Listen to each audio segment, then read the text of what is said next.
নমস্কার, লক্ষ্মীপুর টাইমসের পক্ষ থেকে আপনাদেরকে জানাই স্বাগত। খবর পড়ছি প্রণীতা দাস।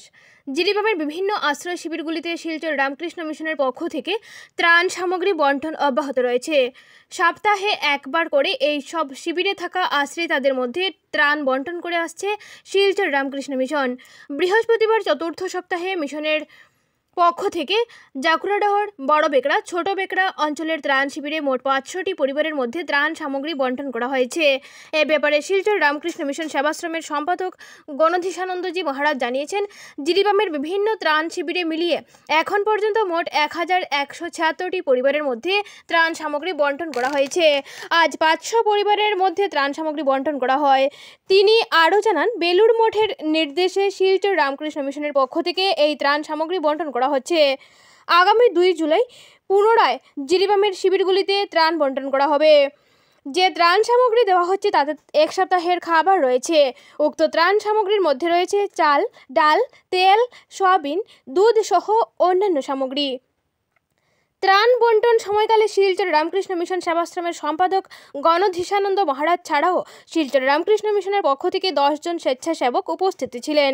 তাছাড়াও লক্ষ্মীপুর রামকৃষ্ণ সেবা সমিতির পক্ষে উপস্থিত ছিলেন সাত্যকী দাস, অমিতাভ রায়, প্রদীপ পাল, জয়দীপ পাল সহ অন্যান্যরা। এই দুঃসময়ে জিরিবামবাসীর পাশে দাঁড়িয়ে সাহায্যের হাত বাড়িয়ে দেওয়ার জন্য তারা শিলচর রামকৃষ্ণ মিশনের মহারাজ সহ সকল কর্মীদের ধন্যবাদ জানান। উল্লেখ্য যে বেশ কিছুদিন ধরে মণিপুরের জিরিবাম জেলায় 2 গোষ্ঠীর হিংসাত্মক ঘটনায় লোক ঘরবাড়ি ছেড়ে বিভিন্ন শিবিরে আশ্রয় নিয়েছেন। উক্ত শিবিরগুলিতে আশ্রয় তাদের মধ্যে বিগত 4 সপ্তাহ ধরে ত্রাণ সামগ্রী মজুত রয়েছে।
গ্রামের এই পরিস্থিতি হিংসাত্মক ঘটনায় বিভিন্ন দিন থেকে বিভিন্ন আশ্রয় শিবিরে জনগণ রয়েছেন। আপনাদের রামকৃষ্ণ মিশনের পক্ষ থেকে বিভিন্ন দিন থেকে এই ত্রাণ শিবির বন্টন করা হয়েছে এবং আজ নিয়ে কতদিন ত্রাণ বন্টন করা হয়েছে এবং আজকে কত পরিবারের জন্য ত্রাণ বন্টন করা হয়েছে? নমস্কার, আমি শিলচর রামকৃষ্ণ মিশন থেকে এসেছি।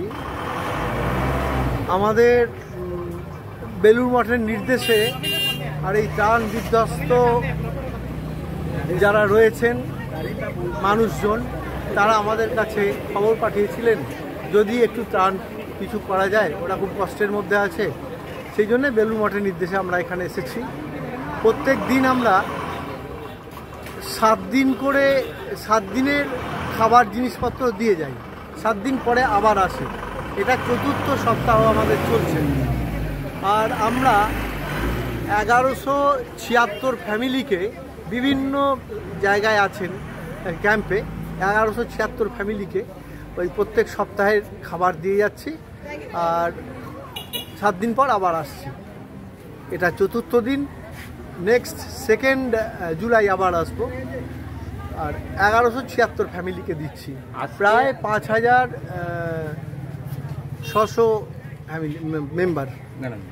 আজকে যে বন্টন করা হয়েছে, আজকে কত পরিবারের মধ্যে বন্টন করা হয়েছে? আজকে আমরা ওরা আমাদের কাছে 500 ফ্যামিলির কথা বলেছিল, সেই জন্য 500 ফ্যামিলির এই ক্যাম্পে 500 ফ্যামিলির জন্য আমরা মাল নিয়ে এসেছি। এটা কোথাকার ত্রাণ শিবির? এটা রামকৃষ্ণ মিশন সেবাশ্রম শিলচর থেকে করছি। আর এই ত্রাণ শিবিরটা হচ্ছে ম্যাক্রো, তারপরে জাকুলা রোড, ব্যাকড়া, ছোট ব্যাকড়া, বড় ব্যাকড়া, এইসব জায়গার জন্য।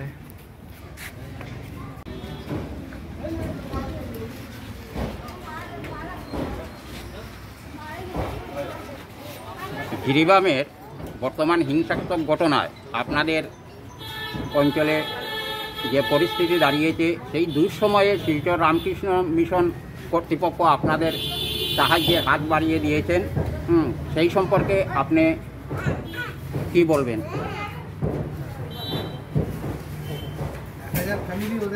আমাদের এখানে গণ্ডগোলের কারণে বর্তমানে আমরা বিশেষ করে কাজে বেরোতে পারছি না, যেহেতু খুব গরিব জায়গা আমাদের এখানে, কাজ করে সবাই চলে। তো বর্তমানে 1-2 দিন পর পর বোমা ফুটছে, গোলাবারুদ চলছে, তাই আমরা কাজে বেরোতে পারছি না। এই জন্য আমরা এই রামকৃষ্ণ মিশনের তরফ থেকে যেগুলো আমাদেরকে রিলিফ দেওয়া হচ্ছে, এই জন্য আমরা অনেক অনেক ধন্যবাদ জানাচ্ছি সেবাশ্রম রামকৃষ্ণ মিশন শিলচরকে। আজকে যে রামকৃষ্ণ মিশনের পক্ষ থেকে ত্রাণ শিবির বন্টন করা হয়েছে আপনাদের শিলচরের পক্ষ থেকে, আপনাদের এখানে কত পরিবারের জন্য আপনারা ত্রাণ শিবির পেয়েছেন? আমরা তো ত্রাণ বন্টন সামগ্রী পেয়েছেন? এখন পর্যন্ত আমরা 700 পরিবারের পেয়ে গেছি। আপনাদের এই ত্রাণ সামগ্রী পাওয়ায় আপনাদের উপকারে আসছে কি না সেই মন্তব্য জানান, এবং রামকৃষ্ণ মিশন যে আপনাদের সাহায্যার্থে এগিয়ে এসেছে সেই সম্পর্কে কিছু জানান। আমরা অনেক উপকার পাচ্ছি রামকৃষ্ণ মিশন সেবাশ্রম শিলচরের তরফ থেকে। আমাদের অনেক কাজে লাগছে। আমাদের এই কঠিন পরিস্থিতির মধ্যে যেগুলো আমরা সাহায্য পেয়েছি, আমরা অনেক অনেক ধন্যবাদ জানাচ্ছি রামকৃষ্ণ মিশন সেবাশ্রম শিলচর।